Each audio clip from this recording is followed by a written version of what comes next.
Oi, pessoal, quero falar sobre essa passagem bíblica de Ana, que deu à luz a Samuel, o profeta Eli, essa situação, porque eu consegui ver uma coisa que eu não tinha visto antes, e eu quero compartilhar com vocês. Na verdade, isso aqui é uma mensagem muito forte para aqueles que fazem a obra de Deus, porque avalie, já sendo objetivo, avalie. Por que Deus falou com Samuel e não com o seu profeta? Por que Deus, através do sonho à noite, chamava Samuel, Samuel?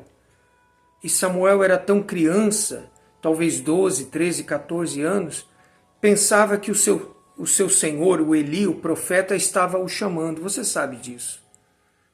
E na terceira vez o profeta se deu conta que era Deus que estava falando com Samuel, com uma criança. Isso certamente foi uma vergonha muito grande para o profeta Eli. Porque, poxa, Deus está falando com essa criança e não fala comigo. E mais do que isso, porque o que Deus falou para Samuel se referia a uma punição para Eli e os seus filhos. Onde eu quero chegar?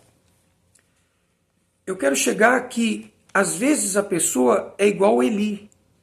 Tem o título, tem a posição, é um bispo, é um pastor, tem um obreiro, tem uma posição, tem um status.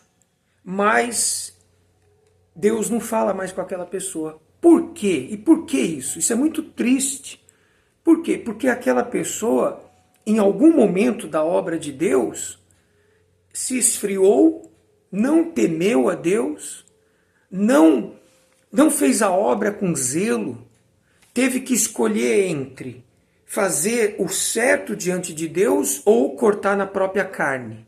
E a pessoa, ela optou entre errar. Ela não cortou na própria carne. Ela falou, deixa aí, depois Deus entende. Eu vou ler o texto aqui. Olha que interessante. Diz assim, Eli repreende os seus filhos. Era, porém, Eli já muito velho e ouvia tudo quanto seus filhos faziam a todo o Israel e de como se deitavam com as mulheres que serviam à porta da tenda da congregação. Quer dizer, os dois filhos do profeta Eli, estavam vivendo ali na prostituição com as mulheres da própria igreja, do templo. E dizia-lhes, Eli falava para os seus filhos, por que fazeis tais coisas?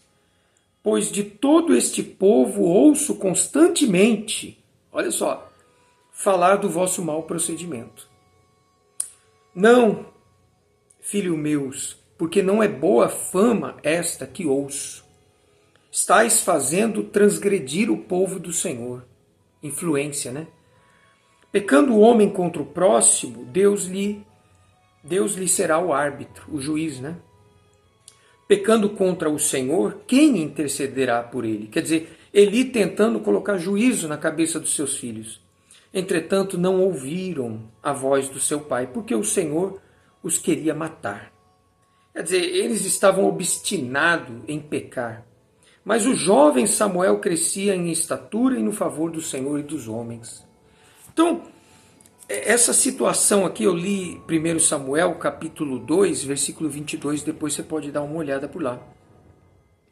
Então, é muito interessante aqui, quando Deus chamou Samuel, no capítulo 3, Deus fala com Samuel numa visão.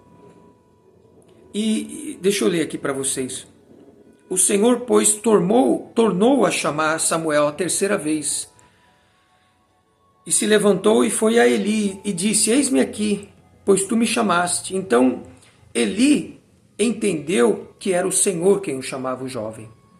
Quer dizer, Deus chamou uma criança. Deus preferiu falar com uma criança. E há uns 15 dias atrás eu estava falando daquela passagem bíblica que Paulo falou que as tribulações elas geram perseverança. A perseverança gera experiência. E eu estava conectando no quê? O pastor, que é muito novinho, ele ainda não foi atribulado. Então ele ainda não perseverou. E porque ele não perseverou, ele não tem experiência. Então ele pode ser um bom pastor, temente a Deus, uma pessoa boníssima, com boas intenções, disciplinado, etc. Mas porque ele não tem a experiência, e ele não tem essa experiência ainda, como eu não tinha na obra de Deus 20, 30 anos atrás, eu não tinha sido atribulado, né? Eu não perseverei, então eu não alcancei a experiência, então eu me frustrei. E falei, poxa, Deus não abençoa, Deus não faz, as coisas não são como a gente imagina, como a gente idealiza, então eu vou sair da obra. Então eu cheguei ao ponto de falar o quê? A minha inexperiência me frustrou. Entendeu? E eu estava falando da importância do pastor jovem, um pastor muito novinho, ele pode passar por isso, ele pode sofrer isso. Ele vai ser atribulado, mas ele só com o tempo ele vai madurar, ele vai amadurecer, para entender que as coisas nem sempre são como nós pensamos ou queremos. Mesmo tendo a palavra de Deus, pode acontecer o contrário e nós entramos em parafuso. Por que fulano morreu? Por que Deus não curou? Por que o milagre não aconteceu? Por que o filho da moça morreu? Por que aconteceu aquele acidente, etc, etc. A falta de experiência, de amadurecimento nos frustra. Mas nesse caso aqui, aconteceu o contrário. Eli era um profeta já de idade e Deus não queria mais falar com ele. Preferiu falar com uma criança inexperiente, porque Eli não repreendia os seus filhos, não colocava disciplina nos seus filhos estavam causando um terror. E para acabar, olha que interessante, diz aqui que o assunto que Deus tinha com Samuel era sobre Eli. Diz assim, ó, Deus falou para Samuel assim, vou ler. Ó, disse o Senhor a Samuel, por favor, preste muita atenção, eis que vou fazer uma coisa em Israel, a qual todo o que ouvir lhe tinirão ambos os ouvidos. Naquele dia suscitarei contra Eli tudo quanto tenho falado com respeito à sua casa. Começarei e o cumprirei. Porque já lhe disse que julgarei a sua casa para sempre, pela iniquidade que ele bem conhecia. Olha o que Deus falou para Samuel. Deus falando com uma criança, ó, naquele dia eu vou cumprir na família de Eli tudo que eu já avisei ele, tudo que ele bem conhece. Pela iniquidade que ele bem conhecia, porque os seus filhos se fizeram execráveis, detestáveis, e ele não os repreendeu. Olha só, portanto jurei à casa de Eli que nunca lhe será espiada a iniquidade. Quer dizer, não havia como espiar aquele pecado. Vou pegar uma oferta, um sacrifício, não vai ser espiado, não tem perdão. Nem com sacrifício, nem com oferta de manjares. Aí no dia seguinte, leia depois, 1 Samuel 3, no dia seguinte o profeta acordou cedo e falou, vem cá Samuel, vem cá, eu te juro, fala para mim o que Deus falou para você, não me esconda nada. E a criança falou tudo, olha, Deus falou que vai acabar com a tua família. Deus falou que vai cumprir tudo que já você sabe, porque você não disciplinou os seus 2 filhos que estão causando vergonha. Então, se isso aqui é uma campanha para quem faz a obra de Deus. Porque a mensagem clara aqui é a seguinte: Deus optou por uma criança do que um profeta, porque aquele profeta não temia mais a Deus. Às vezes Deus usa uma criança, Deus, no caso de Balaão, usou uma jumenta. Às vezes Deus usa um ex-pastor para puxar a orelha. Não que somos alguma coisa, mas não adianta você fazer a obra mecanicamente.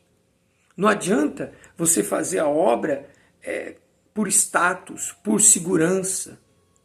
Você tem que estar bem com Deus. Você tem que estar afinado com Deus.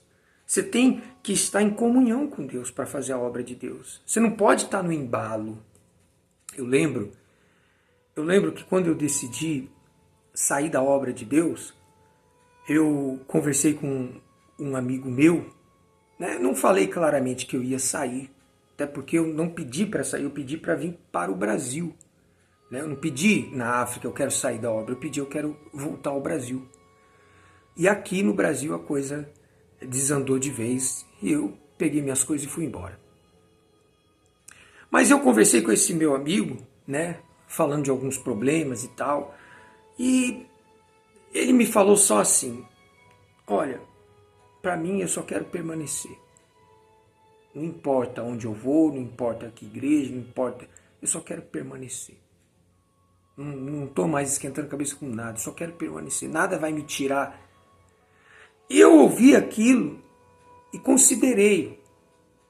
Mas dentro de mim, eu falei, do que adianta eu permanecer nessa obra se o meu coração não está aceitando o meu chamado, a minha frustração? De que adianta eu ter status? De que adianta eu ser amigo? De que adianta eu ter um microfone, eu ter uma gravata, eu ir para cá e para lá, se está me incomodando dentro de mim? Ó Deus, se eu oro pelo teu povo e o teu povo, o resultado é pífio, então o que eu estou fazendo aqui? Ou o Senhor é comigo, ou não é, ou não é. Então aquilo me consumia. Por quê? Eu fiquei frustrado, eu saí da obra frustrado porque a gente sonha com um resultado, e aquele resultado é pífio. Você sonha com all time high, e o resultado não estou falando de dinheiro não, se você está pensando em dinheiro é porque seu coração não está bom não. Estou falando mudança de vida, parece que você está enxugando gelo na obra. E aqui no Brasil é a mesma coisa. Aqui no Brasil é a mesma coisa. Eu conheço essa semana aqui, eu vi uma pessoa, não vou falar muito, porque se ela ver o vídeo ela vai saber. Eu vi uma pessoa casada e um fulano passando a mão nessa... Um fulano e tal. Que intimidades são essas? Você está 20 anos na igreja? O que tá pegando? Você tá doido, cara? Você todo esse tempo na igreja ouvindo a palavra, Santa Ceia, batismo nas águas, arrependimento. Você é casada e outro homem alisando sua mão? Tá me tirando? Mas é esse o nível, de conversão que temos. Porque, desculpa, falta vergonha na cara. Não é culpa do pastor. O pastor tá lá pregando, se entrega, se rende, se arrepende, entrega a sua vida, vem pro altar, tá. E o povo tá, legal, Jesus, tal, começa. E na rua tá fazendo sacanagem, tá vivendo na malandragem, tá interagindo com o pecado. Aí depois fala, por que Deus não me abençoa? Não abençoa porque Deus vê, porque Deus sabe. Você tá entendendo? Então, lá na África, a gente tinha, eu tô pregando conversão e a gente não vê conversão, o próprio auxiliar tá na sacanagem. Então isso nos traz desgosto e tristeza. Enfim, esse é outro assunto. Mas o ponto é, ele falou assim, eu queria permanecer, só vou permanecer, não estou nem aí. Eu não vou sair da obra, eu não saio de jeito nenhum. E o que me tirou, vamos dizer assim, se não for para fazer uma diferença, eu não preciso de um emprego. Eu não entrei na obra porque eu preciso de um emprego, porque eu preciso de uma moradia, porque eu não tinha opção. Não. Eu entrei para ver o poder de Deus, a mudança. Eu quero isso, eu persigo isso. Então não está acontecendo, não está aqui matemática, não está legal, não está acontecendo. Aqui é enxugar gelo, ali é problema, ali é mentira, ali é fofoca, ali é problema, é o bispo cobrando da gente, é a gente numa sinuca, se eu correr o bicho pega, se eu ficar o bicho come. Aí fala, estou perdendo a paz. Saída pela esquerda, eu vou buscar o meu Jesus, vou buscar minha paz, vou ver onde eu errei. Então passaram aí 20 e poucos anos e hoje a gente pode falar o quê? Tribulação, né? Perseverança, experiência. Mas quando você perde comunhão com Deus, ó, Eli, a morte de Eli. Aqui, ó, vamos ver assim. A morte de Eli. Pense em tudo isso, tá bom? Um abraço.